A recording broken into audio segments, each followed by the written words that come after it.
ஆத்தங்கர மரமே அரச மர இலையே ஆலமர கிளையே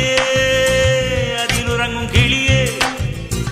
ஓடக்கர உழவு காட்டுல ஒருத்தி யாரு இவ வெடிச்சு நிக்கிற பருத்தி தாவி வந்து சண்டையிடும் அந்த முகமா தாவணிக்கு வந்த ஒரு நந்தவனமா உள்ள சொன்ன